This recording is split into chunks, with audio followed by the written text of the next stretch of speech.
Ils ne vivent plus nécessairement de la chasse, de la cueillette et du ramassage. Les pygmées Baka s'exercent déjà dans les activités agro-pastorales au même titre que leurs voisins les Bantous.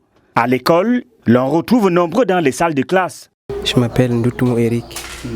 Je suis en classe de terminale A4 allemande. Et je suis Baka du village d'Akoum, dans l'arrondissement de Mintom. Je suis fier d'aller à l'école. Donc moi je comptais être douanier dans ma vie.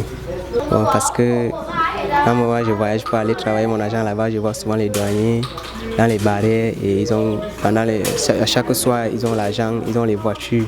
Je fais le lycée technique de Mintom. Deuxième année en électricité. Je suis Baka. Je compte devenir un ingénieur en électricité. Les ambitions sont claires. Il faut changer la donne, surtout qu'ils ne reçoivent que du mépris des autres groupes ethniques. Les Bantous s'en moquent de nous qu'on ne fréquente pas. Mais nous, comme l'autre là, il est en terminale, il est Baka. Il fréquente au lycée classique de Mintom. Il est en terminale. Ce sont les ONG Apifed Sudcam qui m'ont amené ici. Ils se moquent de nous que nous ne fréquentons pas. On travaille pour eux, nous sommes leurs animaux, nous sommes leurs esclaves. Oui, ce qu'ils disent, nous on fait ça. On a même âge. Mais quand eux ils nous parlent avec le mépris, ils nous méprisent, même ils méprisent même nos parents.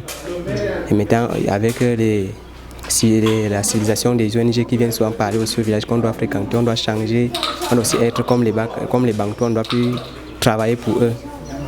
Nous, si on peut se développer, on peut aussi être comme les autres, on peut aussi travailler dans les bureaux. Dans la localité de Mintom, département de la vallée du Ntem, dans la région du Sud, tout un foyer a été construit pour assurer leur éducation.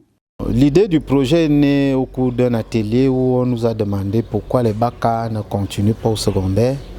Et à nous de répondre, les Baka n'ont personne en ville. Après le CEP, pour vivre en ville, pour aller au collège, il faut nécessairement venir en ville.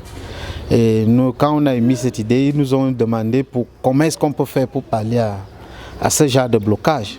Et c'est là où nous avons proposé la construction d'un foyer communautaire qui va permettre aux jeunes Baka qui ont les CEP au niveau du village d'avoir au moins où vivre en ville. C'est comme ça que le foyer est né.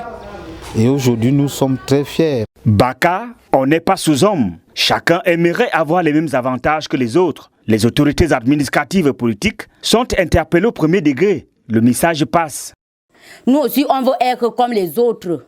Parce que maintenant, quand vous entrez ici, regardez nos campements, regardez nos villages. Mais on enroule le goudron d'à passer. Il y a certaines personnes qui peuvent venir. Il y a certaines personnes qui veulent venir que je passe, que je peux regarder le campement d'Assaut, par exemple.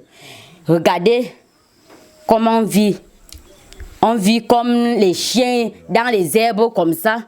Mais on a nos forêts. Il y a la gens qui sort dans nos forêts, on ne voit rien. Éducation pour tous, pour l'émergence du Cameroun. Toutes les voix comptent, y compris celles des pygmées Baka.